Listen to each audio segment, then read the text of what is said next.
Bom dia, agradeço aí, professor Conte, pelo convite e, sobretudo, né, por organizar aqui esse debate. É um enorme prazer aqui estar junto com a Helene e também com o ministro Weber. Como você bem colocou, né, passado, presente e futuro, eu acho que eu me permitiria, sendo primeiro a falar, tratar mais do passado, mas conectar esse passado com o futuro, né? Em que sentido?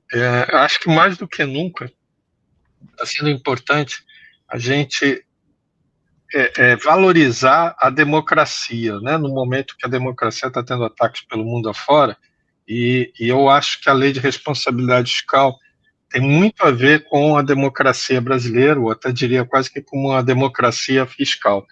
Um bom retrato disso era poucos meses depois que a lei entrou em vigor, a gente teve uma conversa com um eurodeputado alemão, e eu me lembro até hoje do espanto dele, que ele achava que a lei era um decreto do executivo, igual esses que têm sido editados, né, nos Estados Unidos nos últimos tempos. E a gente falou assim, não, é um projeto que foi aprovado pelo Congresso e a origem é do Congresso. E ele, por 2 ou 3 vezes, ele perguntava para o tradutor se o tradutor estava traduzido corretamente, que ele não conseguia acreditar que o Congresso tinha aprovado aquela lei. E a gente não, não só.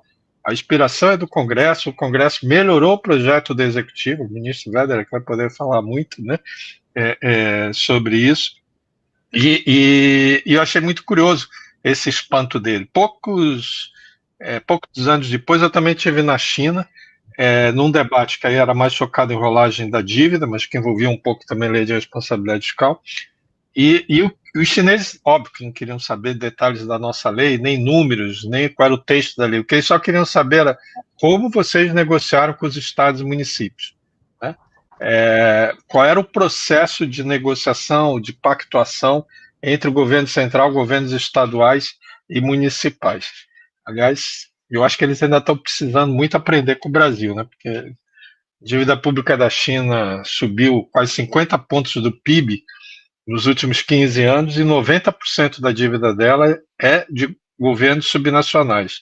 É exatamente o oposto da realidade brasileira.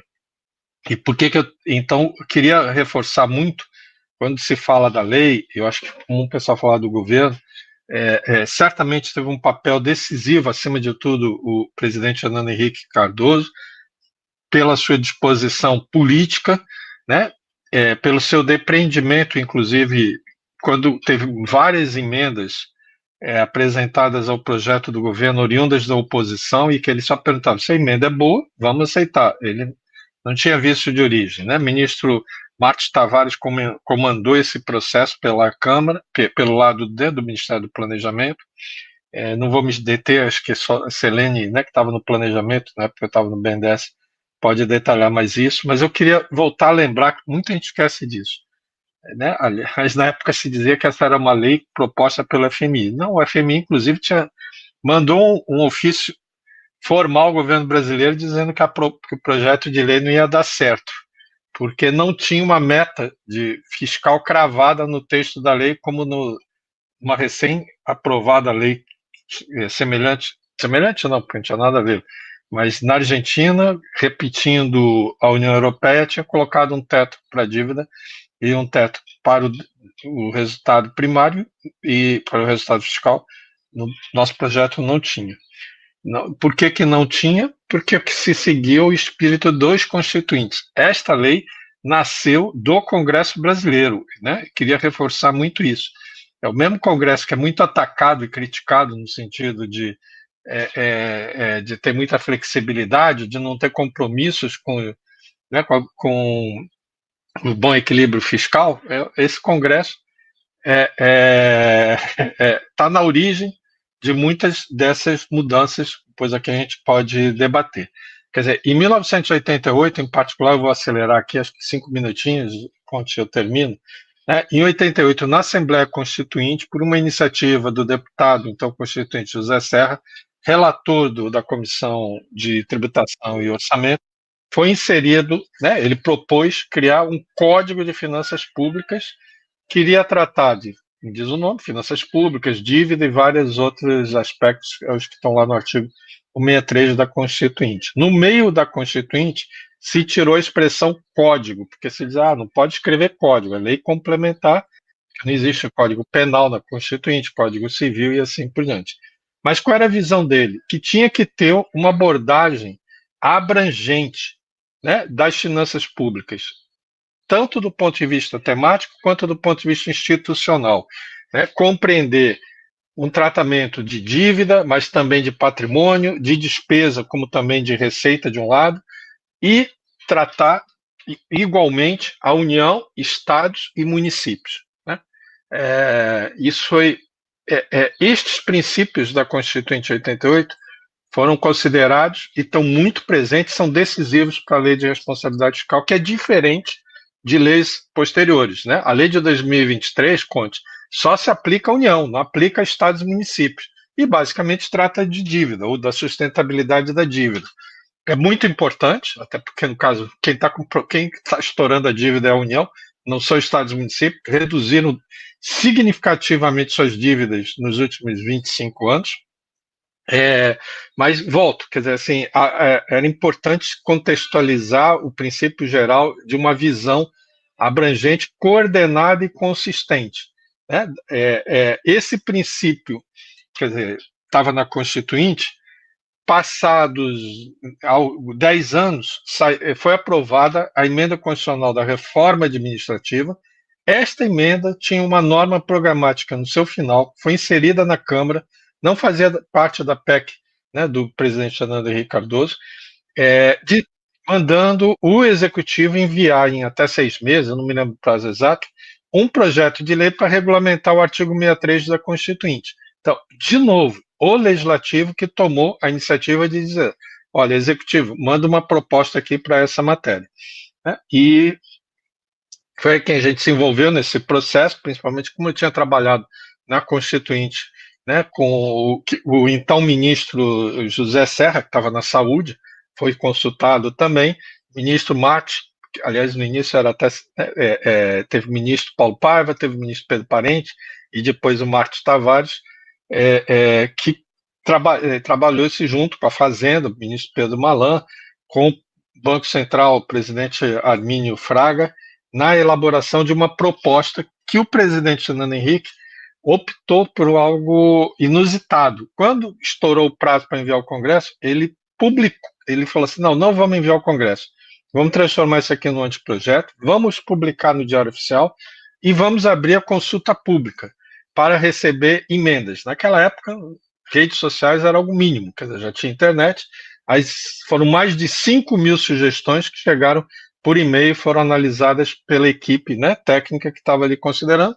e, acima de tudo, se iniciou um processo de negociação, de conversa com a União, da União, dos ministérios, técnicos dos ministérios, com entidades da sociedade civil, em particular com os governos estaduais e governos municipais.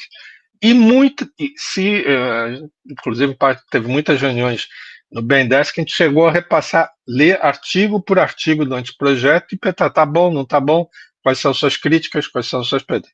Teve coisas que o Executivo disse, não abro mão, como rolagem da dívida nunca mais, cortava, né, a rolagem, novos créditos, e disse, olha, você tem até a data que foi promulgada a lei para rolar a dívida, aliás, a última rolagem foi feita pela Prefeitura de São Paulo, acho que de manhã, e a lei foi promulgada, né, de tarde. E outras sugestões que os estados trouxeram muito pertinentes e foram acolhidas. O caso mais emblemático é o de fracionar o limite de despesa de pessoal previsto, exigido pela Constituição, que já era contemplado em lei complementar anterior, a chamada Lei Camata, e que não funcionava na prática. Por quê?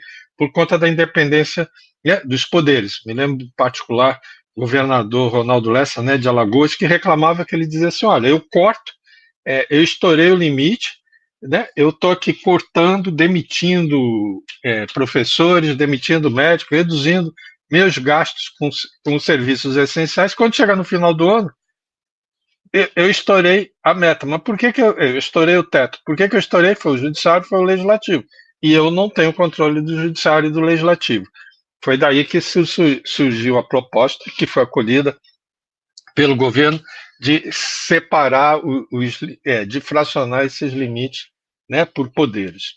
Bom, o projeto que foi esta é uma de várias outras sugestões que foram acolhidas pelo governo, vinda dos estados e municípios. E isso é muito importante para que, quando começarem as audiências públicas na Câmara dos Deputados, depois no Senado, para tratar dessa lei, esses mesmos representantes apoiaram o projeto, porque, na verdade, não era um projeto mais só do governo, né, e do governo Fernando Henrique, era um projeto na qual eles estavam ouvidos. Isso é, né, democracia, né, e eu acho que é a capacidade de ouvir, de negociar, de manter seus princípios, não ceder em alguns princípios essenciais, mas também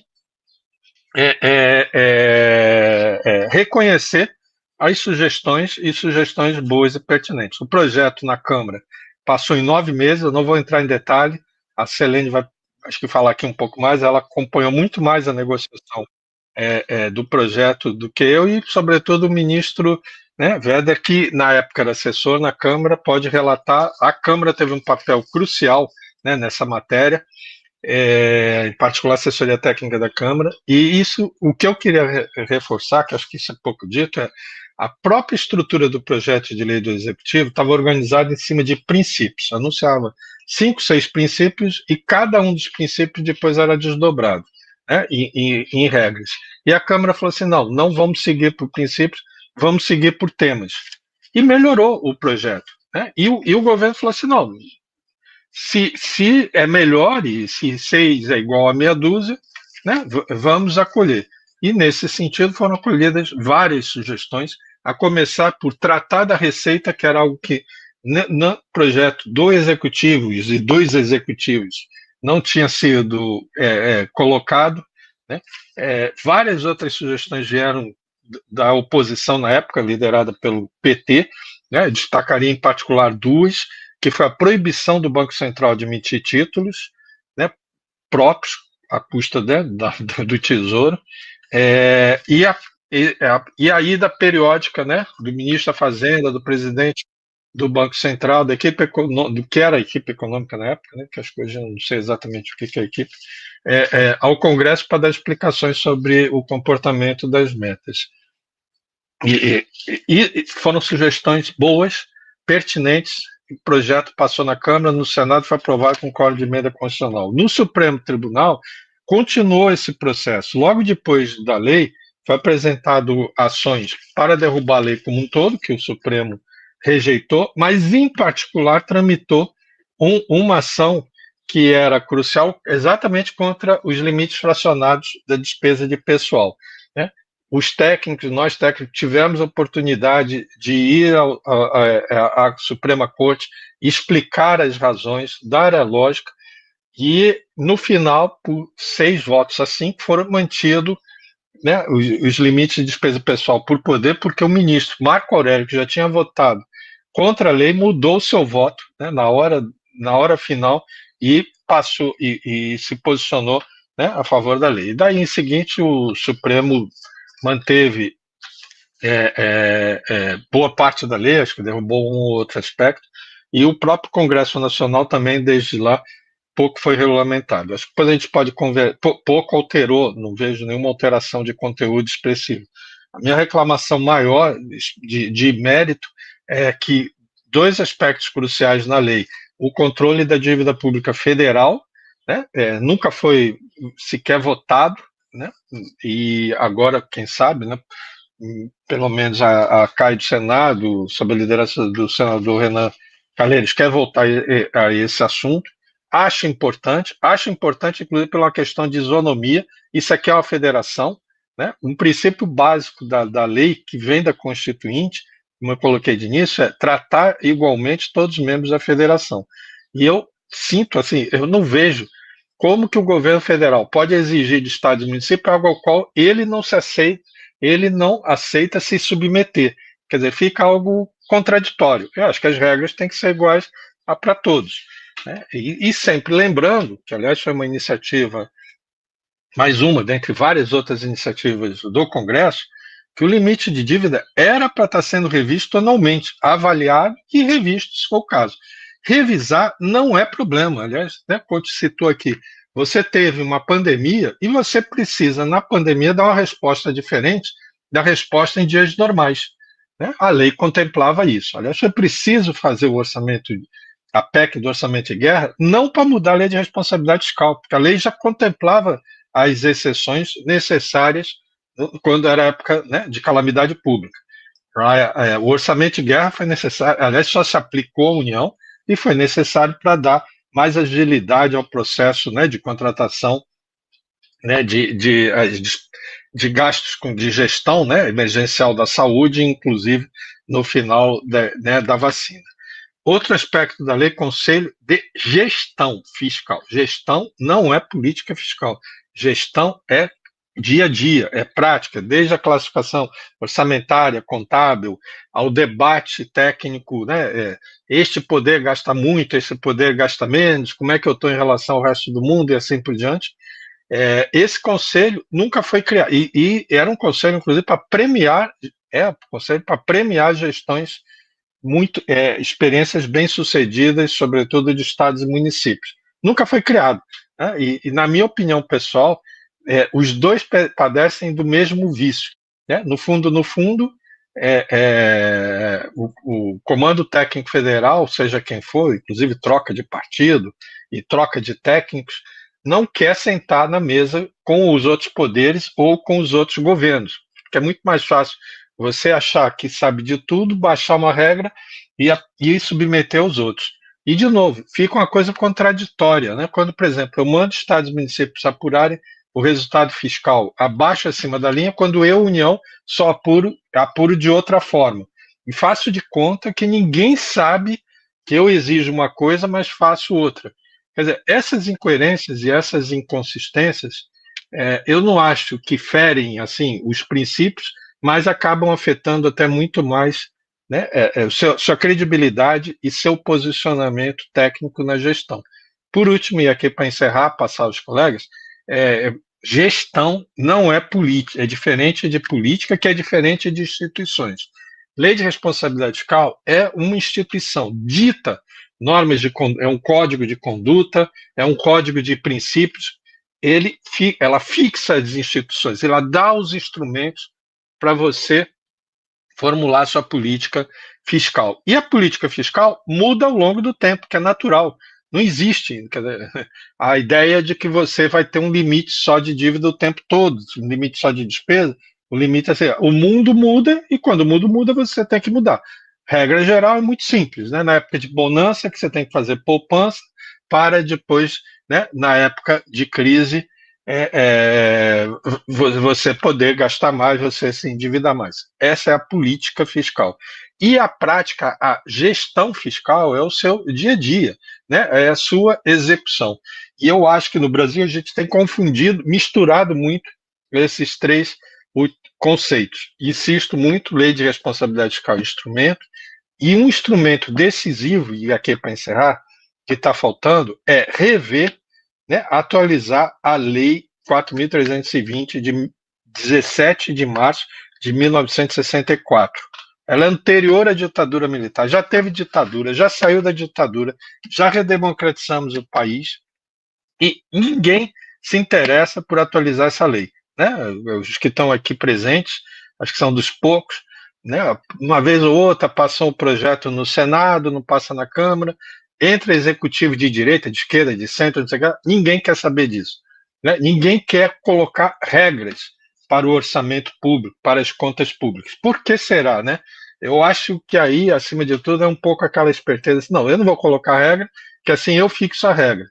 Só que deu no que deu, né? Na ideia de você vai fixar as regras, acima de tudo o Congresso falou assim, bom, eu também vou fixar a regra aqui para o meu, né, pro meu quadradinho aqui, né, das emendas parlamentares. E depois eu reclamo que o Congresso, né, toca a vida ali separado, quando, em vez de eu sentar com o Congresso e vamos, né, encontrar soluções mais equilibradas e colocar regras que valham para todos os poderes, regras que vão valer para todos os governos. Isso te dá credibilidade. Falar é fácil, fazer isso é difícil. né? E eu acho, e por isso que eu queria valorizar muito, encerrar aqui a minha colocação, o processo que culminou na Lei de Responsabilidade Fiscal, que é um processo no sentido pleno do que é uma democracia, né?